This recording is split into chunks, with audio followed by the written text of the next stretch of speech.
Some show up at Keeneland just to be beautiful, some for the burgoo. Me, it's because the best handicapping challenge on God's green earth is right here in Kentucky.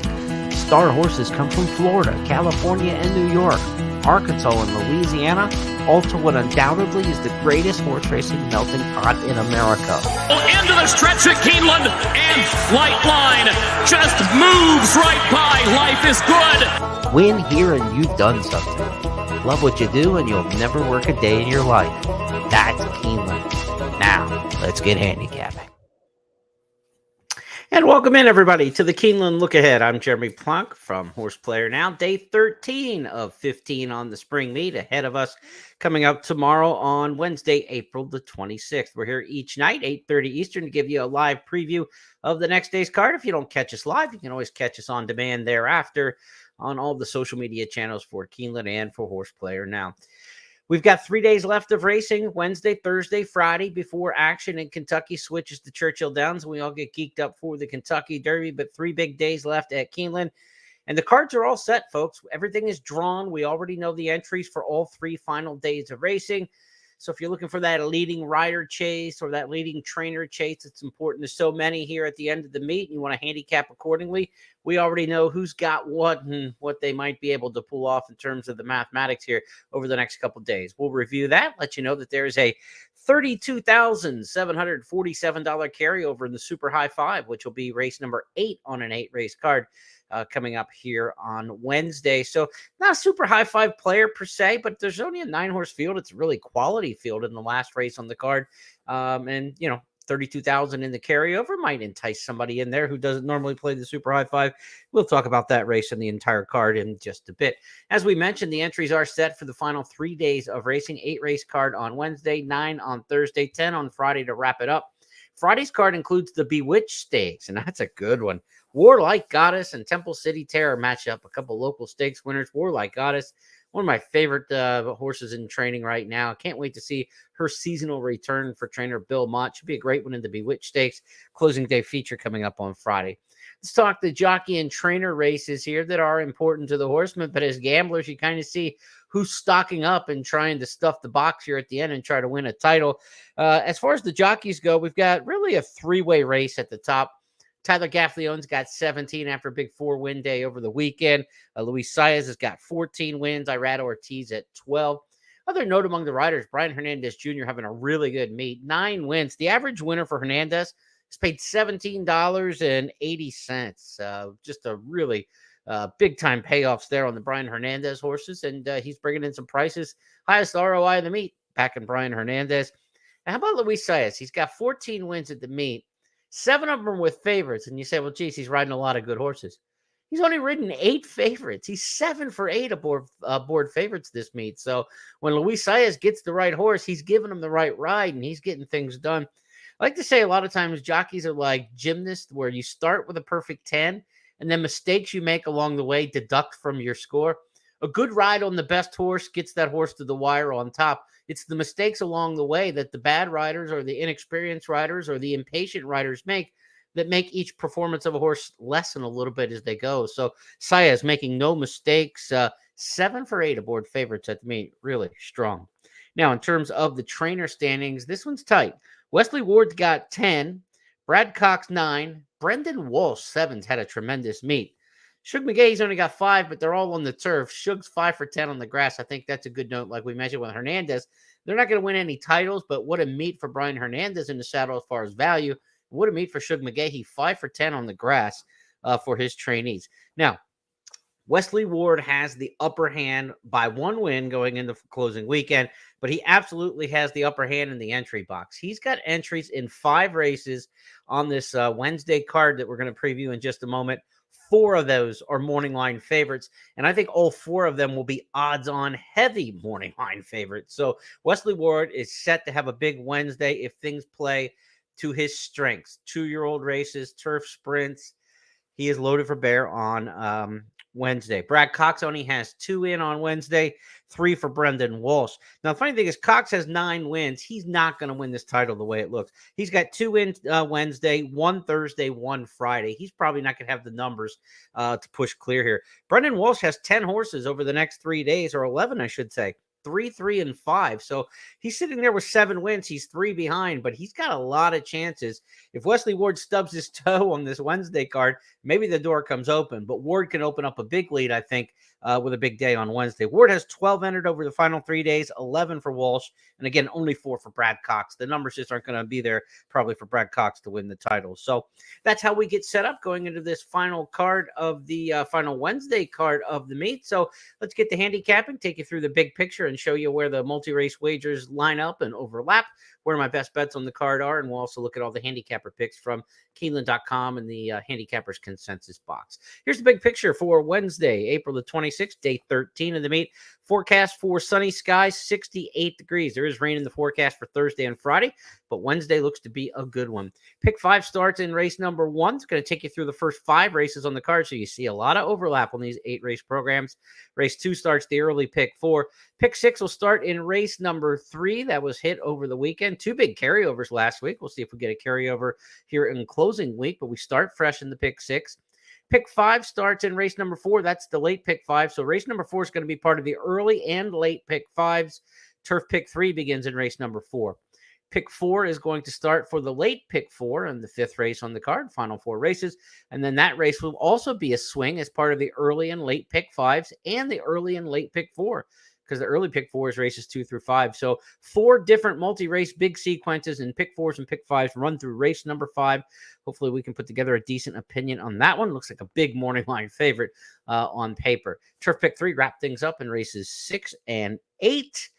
And the 8th race on the card is going to be one of my top plays of the day, so hopefully we can get there. The Ward horses are absolutely going to be big favorites. I believe it's 1, 4, 5, 6, and 7 is where Ward's got major players in terms of the morning line.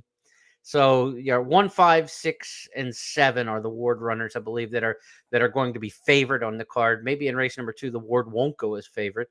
So I think you've got to get away from some of those races if you're going to hit some prices. I mean, if you don't like the Ward horses, then obviously, you got a chance to get some prices. But I think steering clear of them, they're probably going to hit their fair share. But I think we can get some other races around that, where race number 3, I think there's a strong barn. It's got a strong angle. I think it's something we can lean on in race number 3. In the 7th race, there's a barn that's new to Keeneland, but certainly not new to high percentage training, and is able to pull Irad Ortiz in. That's Jonathan Wong. He's had a really good meet from Northern California. He's had some horses at Turfway over the winter, of course, and Northern California base, but the Jonathan Wong barn gets Irad Ortiz up in race 7. I think that's a good looking angle there. And in the 8th race, we've got 1.5 miles on the turf. That's that carryover race for the Super High 5. I've got one in there. I just think bring on the distance. You can't run far enough to satisfy my pick, I think, in race number 8. So I'm looking forward to that one. There's a potential key then if you're looking to play the Super High 5. Let's get into the action with the handicapper selectors box for Wednesday's card. You're going to see a lot of common agreement on this program. Look, there are at least 4 or 5 odds-on favorites on this program that are going to be very short prices, and they're not bad favorites. I mean, these are legitimate places where Wesley Ward completely crushes it. Speaking of which, race number 1, right off the bat, Blue Eyed Soul, everybody's top choice in here. This one for Wesley Ward by No Nay Never. 2-year-old filly here. We're talking the Baby Dashes. Ward's won 4 of the 5 offered so far this meet. His horses are running. This one's well-bred. No Nay Never was a 2-year-old winner here at Keeneland. Has sired 2-year-old winners here at Keeneland. Bullet workouts.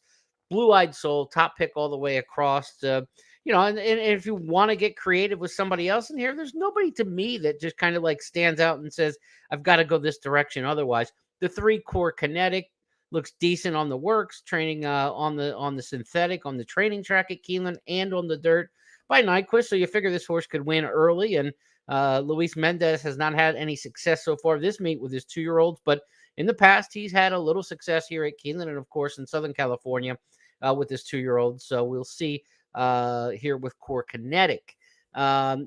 Exotic Cruiser or Express Cruiser, the 9, a little bit of a price play in there. Fausto Gutierrez brings this one up from Florida, and I think by Catalina Cruiser out of a closing argument mare, there's a chance to be quick, and we're sprinting and dashing here, first out, of course, so you got to be quick. Gutierrez's horses haven't won yet at the meet, but they've run well in a couple different starts. I think you'll get a good price and don't mind the outside kind of draw in this race. So I've got a 2-3-9. Not a lot of action here early in the card, I think, amongst some of these big time favorites. So we're gonna have to be patient, and that's what it's all about. It's about patience. And if the race doesn't give you what you're looking for, then wait. That's the key. Is don't force things. Your next bet is not the next best horse in the race at the best price. It's the next horse you have a good opinion of at the right price. So if you get a race and you say, I just don't want to play this favorite because he's too short of a price, I'll go to the next horse. If you think the favorite's going to win a race, don't go to the next horse. Just wait for the next race where the prices come back to you. And again, as I've said on this program before, is, if you're a $100 player and you average $10 per bet, if you don't bet the first couple of races, then by the third race, you've got $30 of your budget to work with because you didn't spend it on races 1 and 2. So be patient. This card is going to test your patience. I think there's a lot of heavy favorites and ones that, frankly, I won't take a big stand against in a lot of the situations. But one where, we think we can get a little bit of a price might be here in race number 2. So let's go to that. And race number 2 on the card is a 5.5 furlong maiden special turf sprint. We don't get these very often for the older horses. These are 3s and up.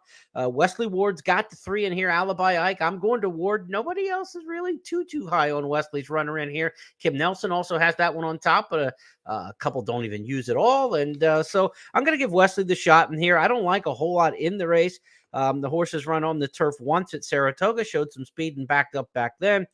Second off the layoff, if you will, did run once at Turfway in February. But I love the power posts. These post 3, 4, and 5. They've got a couple big wins at the meet and doing very well at the meet with the 3, 4, 5 post in these big field turf sprints. You give me Wesley Ward and a power post, and I'm probably not going to think too much more about it. The 4 Devil's Red doesn't look like much. The 5 Monet Never certainly could give you a shot in here from a power post. I think this horse has a legitimate chance. So the 5's another one you want to give consideration to. The outside couple, though, I think you have to be aware of. The 12 Chargings, Brad Cox. This one turned back from a mile. I like the candy rides on any surface here, but the Smart Strike on the bottom certainly should handle the grass here at Keeneland. I don't know about the sprint distance after going a route, but this horse did show sprint speed on the main track. So charging from the outside certainly have to be respected. And the 11, Liquid Addiction. Liquid Addiction, you can't overlook what Brendan Walsh is putting on the track right now. Pretty much everything he's putting out is running.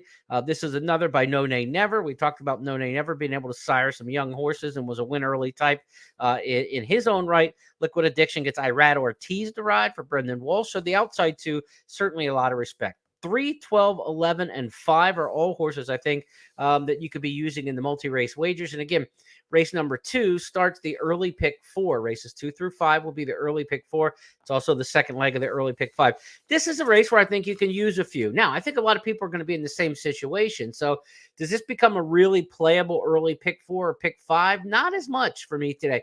I think you might want to look at something like the Keeneland Turf pick 3 for your multi-race wagers and the late pick 4 and late pick 5. I think some of these early races are going to be pretty heavy favorites and not a lot here. Like if you're spreading in the same race everybody else is spreading, like race 2 where you want to go 4 or 5 deep, there's going to be a lot of coverage of those horses because people are kind of singling in the same spots. So safest way to go through that race is 3, 12, 11, and 5. But again, I don't think you're going to get a ton of value by spreading in that particular situation and in these early race wagers. Let's go to the third, and this is my first of my key plays of the day.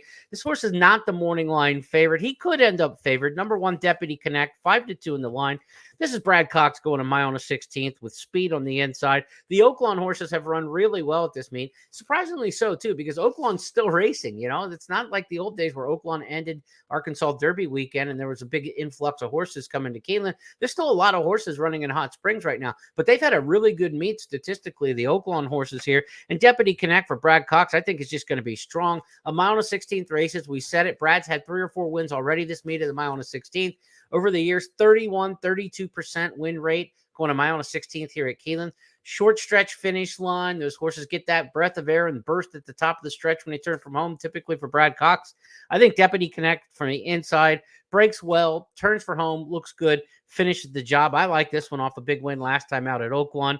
5-2 in the line, not the morning line favorite. That goes, I believe, to the 3, Wolf County. Wolf County is a Kenny McPeak trainee who also comes from Oaklawn Park, has a little bit of speed. So kind of a similar profile. I'm just trusting the Cox horses at the mile and a 16th distance. Good mate for Brian Hernandez, of course, as we told you. He's riding the 3 Wolf Connect. So let's see what we have in the handicapper selector box across the way. Wolf County is the top pick for Tom and for Kim and Gabby. I've got Wolf County second behind Deputy Connect. Scott's going high heater. He's on a island of sorts. High heater, only mentioned by Gabby in the third spot.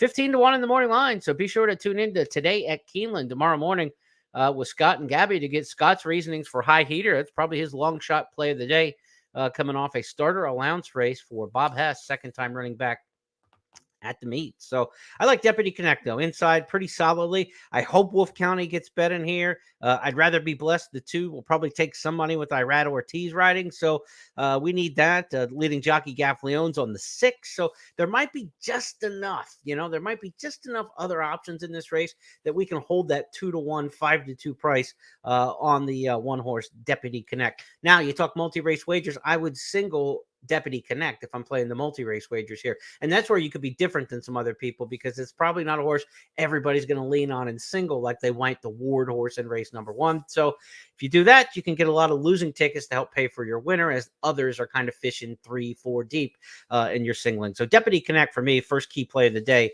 comes up in race number 3. Really like that one a lot here on the opening card of closing week. Let's go to the 4th race on the card and see what we've got starting here. Race number 4 starts the middle or the late pick 5 today. No middle pick 5, just a late pick 5 starting in race number 4. It's also the first leg of the Keeneland Turf Pick 3. This is a 1 mile turf allowance. This is a good group in here. Exact Estimate is my choice. Chad Brown trains, and you've got Tyler Gaffleone riding this horse, coming off a nice win at Gulfstream. Buy Into Mischief. What a good meet Into Mischief's had on the grass. His grass horses are really, we always know the Into Mischiefs are the top sire here on the dirt at Keeneland since we went back to dirt racing. But the turf horses by Into Mischief are running through the wind this meet. So another Into Mischief there. Exact estimate 7-5 in the morning line. And again, just another deserving favorite on a card that has many of them. Exact Estimate picked first or second by all 5 handicappers in here. A couple other options, the 4 Jewelstone and the 2 Gamer from Tom and from Gabby. I had Gamer as my second pick in here. It's Brendan Walsh. Again, everything Walsh sends out is running well. The Turfway horses, this is a strange one here, but as we get to the closing weekend here, there have been 10 winners on the turf this meet from Gulfstream. There have been 8 from Turfway. I've never seen it where it's been that narrow of a gap between Gulfstream and any track, but never Turfway on the turf. The Turfway horses are running really well on the grass this meet. So Gamer, the 2 here in the 4th race, certainly a horse I think you want to use in the multi-race wagers. I would not single Exact Estimate as you start the late pick 5. I would not single in the middle, of one of those other legs. I think this is a race where you want to go too deep in here. Exact Estimate, the 7, and the 2 Gamer. I think you can get by with those 2. I would expect Reward Knight to run a decent race. First time back for Ian Wilkes. His horses have all fired really well at the meet. But I think in this situation, it's 7-2, those 2. And if the price is right on the 2, I would have no problem at all. Gamer's 8-1 in the morning line. I would have no problem whatsoever putting a win bet on Gamer in this particular race. If you can get anything above, say, 4-1, 9-2. I think Exact Estimate's about an even money favorite, and I would take 4-1 on Gamer as the second choice in here. Too deep, but you can certainly go for a win bet on the 2 if the price is right. Now we've got race number 5 coming up next, and back to the big pictures. We tell you race number 5 is going to start the pick 4, the final pick 4 on the card. Races 5 through 8, and this is a maiden special, 4.5 furlong baby dash, just like we have in race number 1. We get 2 of them on the card. And look, this is Wesley Ward territory, and Barb Taraj is going to be a huge favorite. This is a $400,000 Into Mischief filly. Stone Street Stables, Wesley Ward, working bullets. We just saw these same connections just blow out the water the other day with the 2-year-old. Stone Street, Ward, and Into Mischief. Hard to look past Barb Taraj. And this is a horse who's going to be a very short price favorite. And when you look down the list of these 2-year-olds in this baby race, there's not a lot of other real high quality options that I think you want to turn to in here. There's not trainers who win often with these types. Nobody seems to be working in a truly exceptional fashion that you would try to knock off the Ward horse. I think Bright Work is working very well for John Ortiz, quality trainer there. out of Arkansas in the winter. And Bright Work would be a horse I think is a consideration in here. Rail Draw, you better break, and you got the 2 who's probably going to break. So if those 2 just clear off to the inside, it might be just 2-1 all the way around the track. Crimson Advocate's a horse Scott's taking on top, and this is 15-1 in the morning line. Palm Beach Downs worker, George Weaver trains. Look, Weaver, good trainer, horses working well, Palm Beach Downs. Luis Saez, excellent rider, of course. But over the years, one of the really strongest statistical angles is in these 2-year-old races, they almost all have a Keeneland local workout. You rarely see a horse win first out here at Keeneland coming off like works at Palm Beach Downs like this. So while the 7 Crimson Advocate might be really sharp, I would just demand a race over the track. But for Scott taking this horse at 15-1, I got no problem with that. If you want to play a horse at 15-1 and say maybe he can buck the trend and get over the track, 15-1 is the right price to do so. But to take a price like that, say this horse goes off 4-1, I don't think it's worth it based on the statistics. So price sensitive, you're always price sensitive to all your picks. But in Crimson Advocate's case here in race number 5, I would definitely want a fair price. 15-1 in the morning line certainly would be that. So keep an eye on the tote, see what Scott's reasoning is. Maybe there's some information that he has on today at Keeneland tomorrow at 11:30 that can give you a little more. And of course, on the simulcast feed, he'll be updating his picks and analysis throughout the day. So curious to see what he has to say there. But for me, Barb Taraj, short price, the 1 Bright Work. This is just a single, this multi-race wagers, and Ward should just keep the beat going, I would think, in race number 5. Let's go to the 6th on the card next up, and this is going to start the Keeneland Turf Pick 3. And in this Keeneland Turf Pick 3 race number 6, we've got turf sprinters, and we've got one of the best turf sprinters to run through Keeneland in a couple years. He's a multiple stakes winner. He's back for his 9-year-old season now, I believe it is.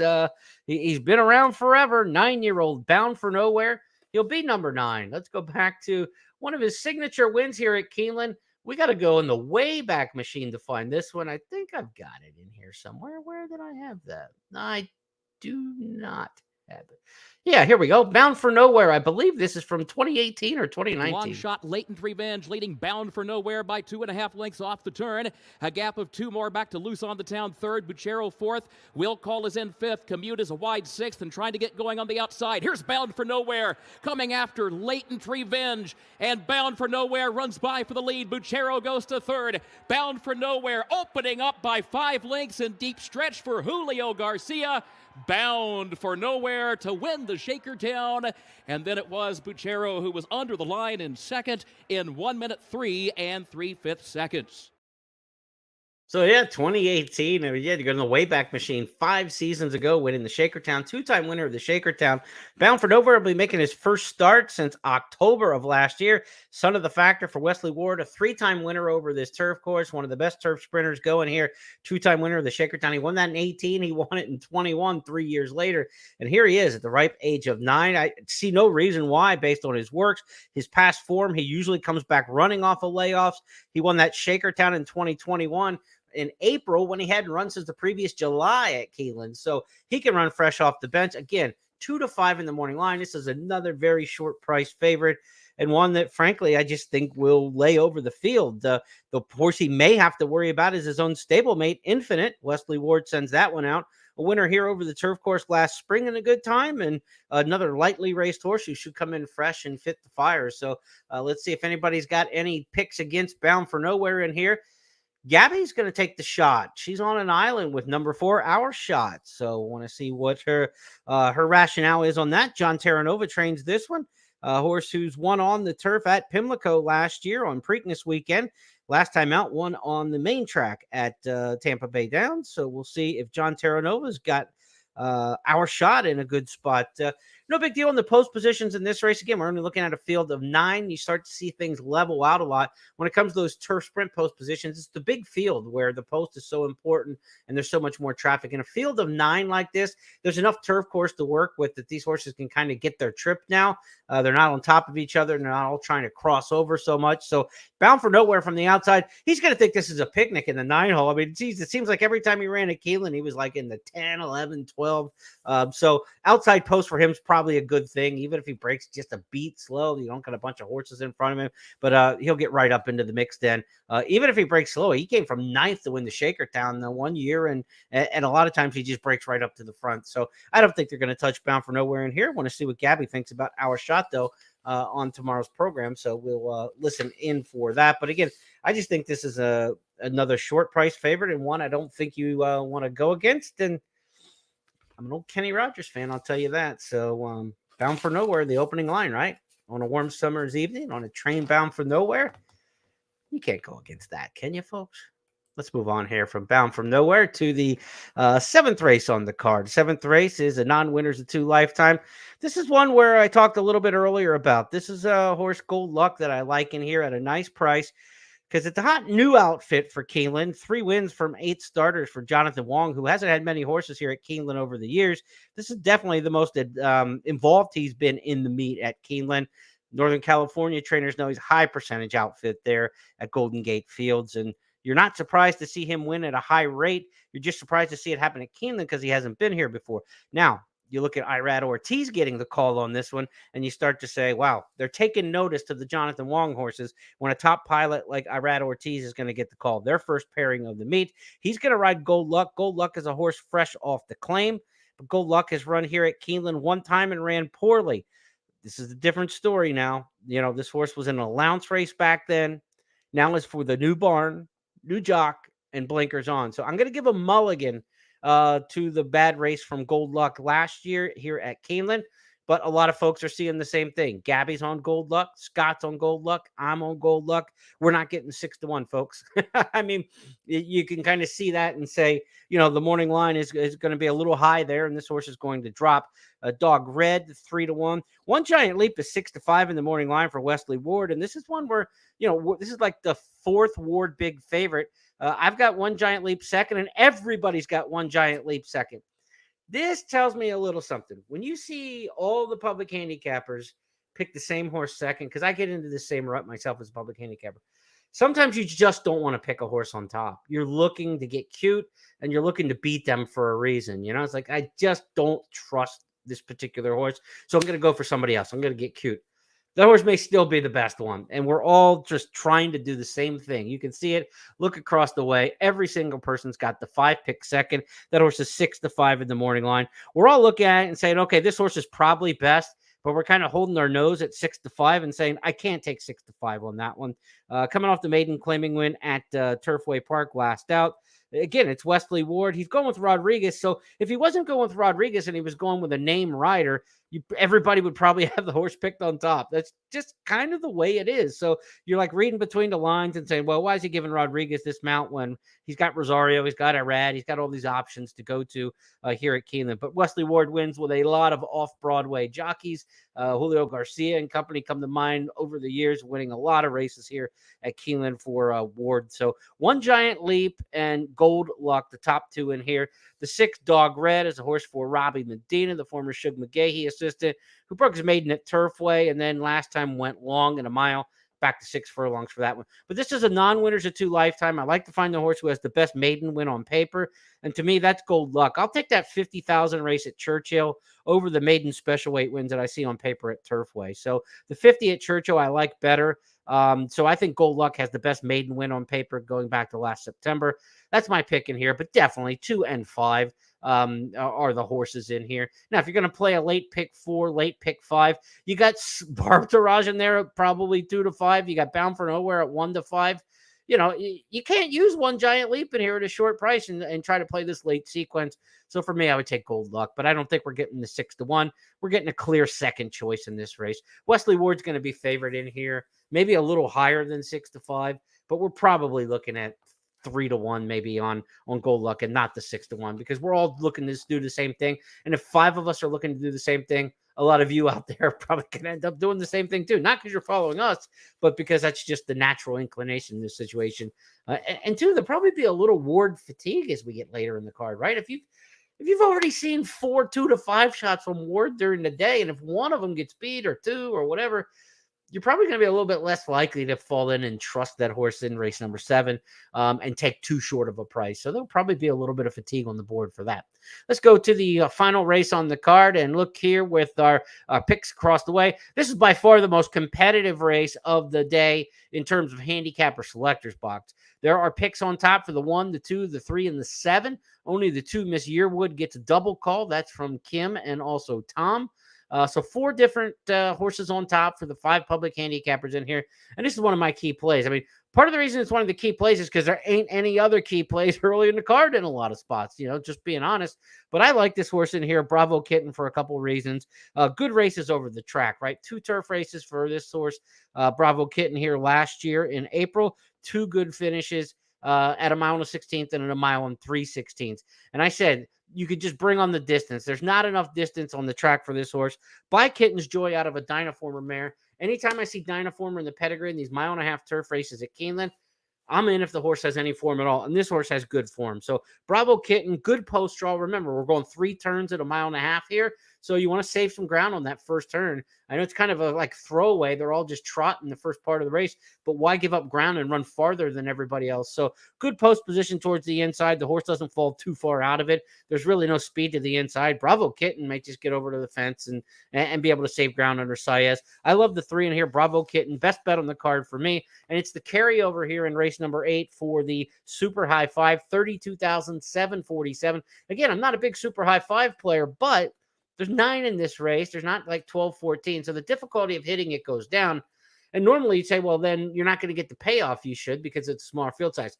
Totally true. But at least with the carryover, you're going to get a little bit more of that back now because there's 32,000 in there seeding the pool that's going to pay the winners.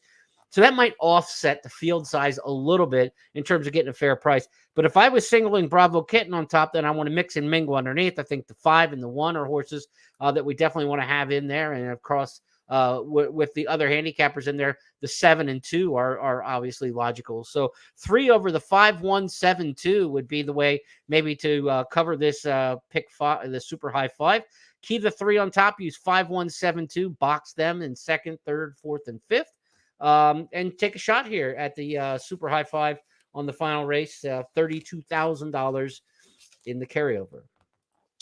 That's going to wrap up our handicapping show for tonight on the Keeneland Look Ahead. A reminder, first post 1 o'clock tomorrow.